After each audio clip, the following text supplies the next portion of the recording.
캐서린 맨스필드 원작, 가든 파티, 3부작 두 번째 시간입니다.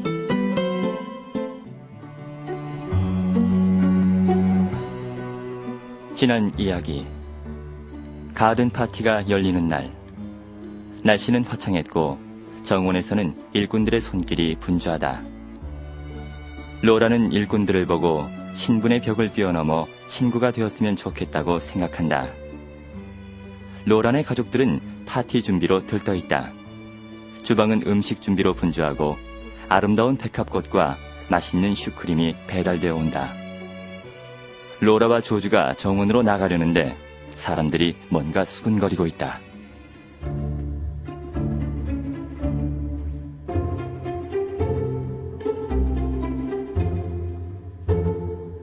아유, 세상에나. 아이고, 저런. 아이고. 요리사는 놀란 암탉처럼 안절부절 못하며 소리를 내고 혀를 찼다. 세디는 치통이라도 앓고 있는 사람처럼 자기 뺨을 두 손으로 감싸고 있었다. 한스는 잔뜩 찌푸린 얼굴로 무슨 이야기인지 이해하려고 애를 쓰고 있었다. 다만 한 사람, 고드버 상점의 점원만이 재미있어하는 표정을 짓고 있었다. 아이고. 다들 왜 그래? 무슨 일이 생긴 거야? 아유, 글쎄, 끔찍한 일이 일어났답니다, 아가씨. 여전히 놀란 표정을 짓고 있던 요리사가 침통한 표정으로 말했다. 끔찍하다니. 사람이 하나 죽었대요. 사람이 죽었다고? 어디서? 어떻게? 언제 그랬대요? 고드버 상점의 점원은 자기가 꺼낸 이야기를 다른 사람이 끼어들어 설명하는 것을 그대로 놔두지 않았다. 요 아래 작은 집들이 옹기종기 모여있는 곳 아시죠, 아가씨? 물론 알고 있죠. 거기에 이 스코트라고 하는 이 젊은 마차꾼이 살고 있었는데요. 오늘 아침 그 호크거리 모퉁이에서 이놈의 말입니다. 이 견인차를 보고 놀라서 그냥 팔짝 뛰는 바람에 그 불쌍한 스코트가 떨어져서 길에 이 뒤통수가 부딪혀 죽었다는군요. 죽었다고요? 로라는 고드버 상점의 점원 얼굴을 뚫어지게 바라봤다. 사람들이 달려가서 안아 일으켰을 땐 벌써 죽어 있었다고 하더라고요. 제가 여기 올 때 보니까 마침 이 사람들이 이 시체를 집으로 옮기고 있었는데요. 마누라와 어린 자식들 5이나 남겨두고 갔대요, 글쎄.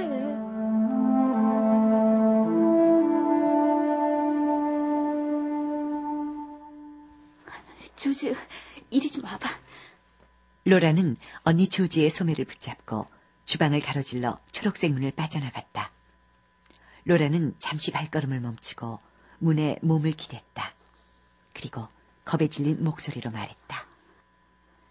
전부 그만둬야 하지 않을까?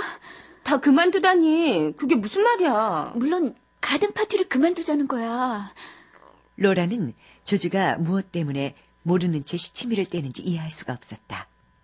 그런데 이상하게도 조주는 조금 전보다 더욱 놀란 듯한 목소리로 말했다. 가든 파티를 그만두자니. 얘, 그런 바보 같은 소리랑 아예 하지도 마라. 그런 식으로 일을 처리할 순 없어. 또 아무도 그걸 바라지도 않을 거야. 너 터무니없는 소리는 하지도 마. 바로 대문 앞에 살던 사람이 죽었어. 그런데 어떻게 파티를 할 수 있겠어? 사실 그 말은 정말 터무니없는 것이었다. 그 작은 오두막들은 가파른 고갯길 아래쪽 골목에 따로 모여 있었다. 그 집들과 이 저택 사이에는 널찍한 길도 하나 있었다. 그러나 따지고 보면 가까이에 있기도 했다.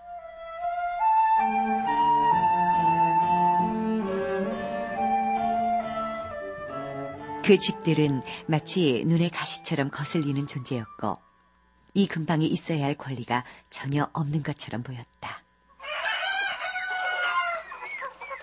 그 오두막 집들은 갈색 페인트로 엉성하게 칠한 작고 초라한 집들이었으며 좁은 뜰에는 양배추 몇 포기와 병든 암탉 몇 마리 그리고 빈 토마토 깡통 외에는 아무것도 없었다. 굴뚝에서 나는 연기조차 가난에 찌들어 보였다.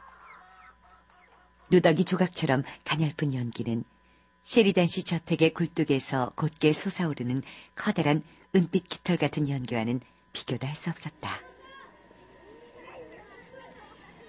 그 골목에는 빨래하는 여자들과 굴뚝 청소부들, 구두 수성공들이 살고 있었으며 벽면 하나 가득 작은 새장을 걸어놓고 사는 사람도 있었다. 그리고 아이들도 많았다.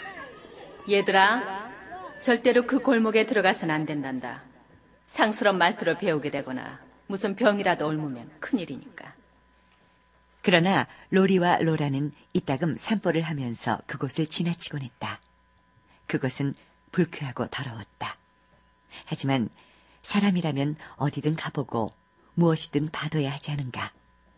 그들은 그런 생각을 하면서 그 길을 지나가곤 했다.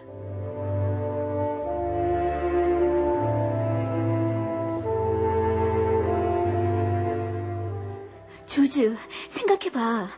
죽은 남자의 아내가 우리 집에서 나는 음악 소리를 들으면 기분이 어떻겠어? 아니, 로라! 너 정말? 마침내 조즈는 정색을 하고 화를 내기 시작했다. 그럼 누군가 사고를 당할 때마다 악단의 연주를 중지시켜야겠니? 그렇게 해야 한다면 사는 게 얼마나 고달프겠어. 나도 물론 너처럼 그 사람들에겐 정말 안 된 일이라고 생각해. 나도 동정심을 느낀단 말이야. 조지의 눈빛이 굳어졌다. 그녀는 두 사람이 어렸을 때 싸움할 때와 똑같은 눈초리로 로라를 쳐다보았다. 로라, 그렇게 감상적이 된다고 그 주정뱅이 마차꾼이 다시 살아나진 않아. 주정뱅이? 누가 그 사람 보고 주정뱅이래? 로라는 격렬한 말투로 조지에게 대들었다. 그녀는 두 사람이 이렇게 시비가 벌어졌을 때 흔히 입버릇처럼 말하던 대로 말했다. 엄마한테 가서 이를 거야. 그래, 얼마든지.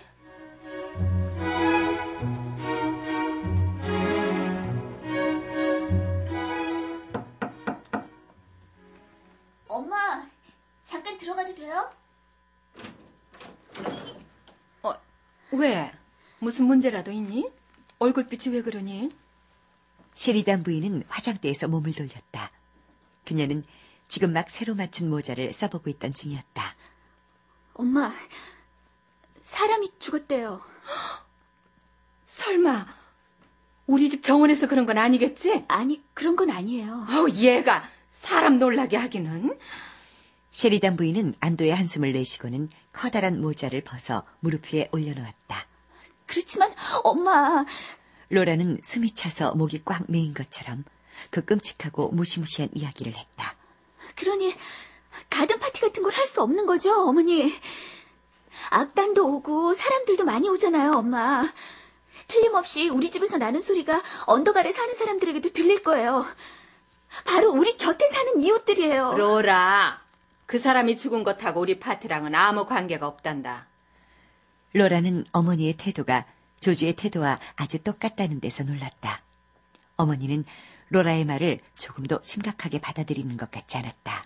한번 상식적으로 생각해보렴. 우리가 그 얘기를 들은 건 그저 우연일 뿐이야.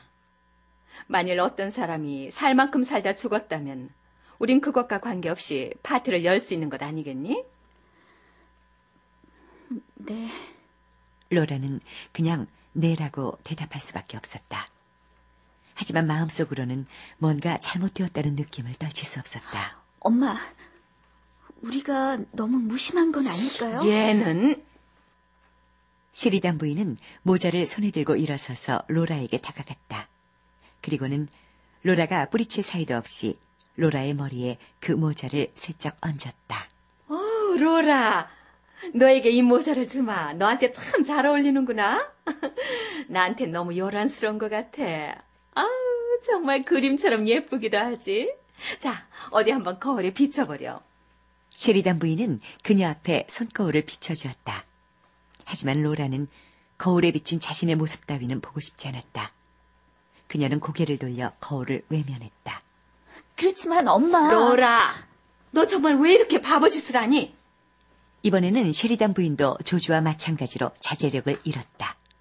그런 사람들은 우리한테 동정을 바라지도 않아. 넌 지금 다른 사람들의 즐거움에 찬물을 끼얹고 있어.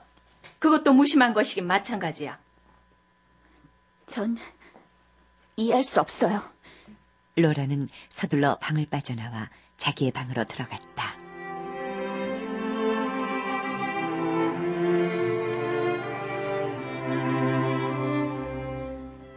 로라가 방에 들어섰을 때 정말 우연하게도 제일 먼저 그녀의 눈에 띈 것은 거울에 비친 자신의 모습이었다.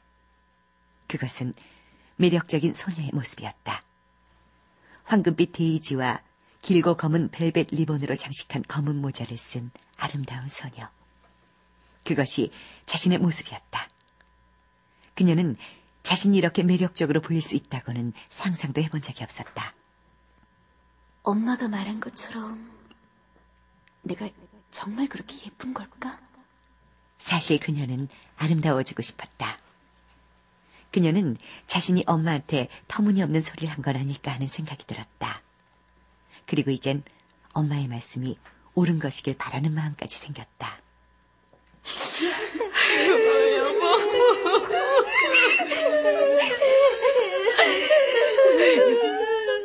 짧은 순간 그녀의 마음에는 그 가엾은 여인과 어린 아이들, 그리고 집안으로 운반되는 시신의 모습이 떠올랐다. 하지만 모든 것이 신문에 나온 사진처럼 흐릿하고 비현실적인 것처럼 느껴졌다. 그래. 가든 파티가 끝나고 나서 다시 한번 생각해보자. 그녀는 그렇게 마음의 결정을 내렸다. 어쨌든 지금으로선 그렇게 하는 것이 최선책인 것 같았다.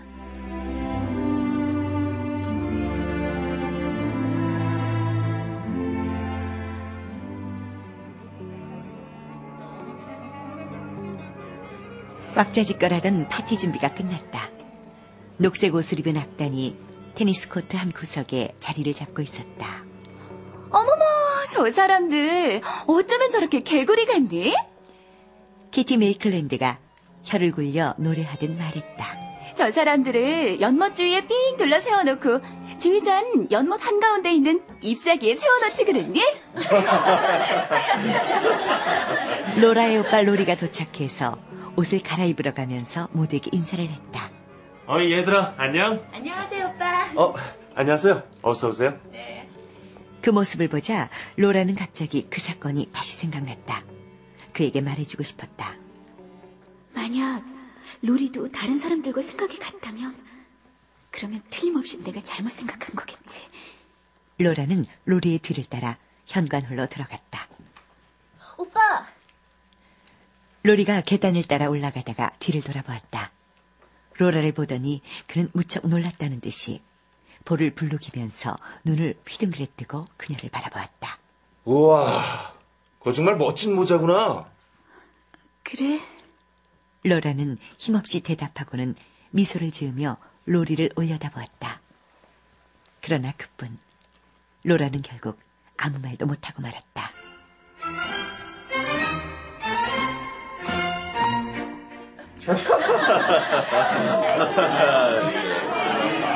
곧이어 많은 사람들이 몰려들기 시작했다. 악단은 음악을 연주했다.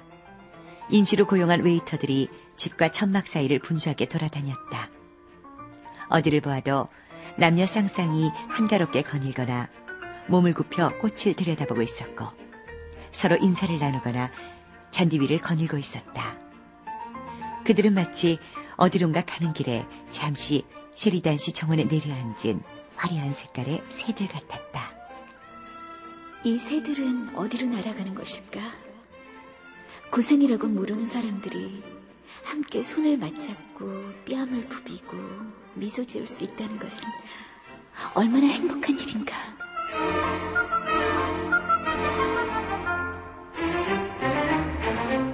어머, 로라, 정말 예쁘구나. 정말 모자가 너한테 참 잘 어울린다, 얘. 로라, 마치 스페인 여자 같구나. 네가 이렇게 아름다운 줄 정말 몰랐다. 파티에 초대된 손님들이 그녀의 아름다움을 칭송했다. 로라는 환하게 미소 지으며 말했다. 차는 드셨어요? 아이스크림 드시지 않겠어요? 시계꽃 열매를 넣은 얼음 과자는 정말 별미랍니다. 그녀는 아빠한테 달려가서 이렇게 조르기도 하였다.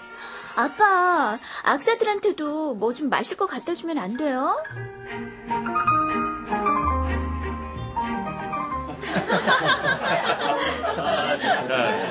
이윽고 이 흥겨운 오후는 활짝 피었다가 서서히 지는 꽃처럼 막을 내렸다. 이렇게 즐거운 가든 파티는 처음이었어요. 정말 즐거웠어요. 덕분에 저도 즐거웠답니다. 그럼 안녕히들 가세요. 안녕히 가세요. 로라는 어머니를 도와 사람들에게 작별 인사를 했다. 두 모녀는 사람들이 완전히 돌아갈 때까지 현관에 나란히 서서 배웅했다.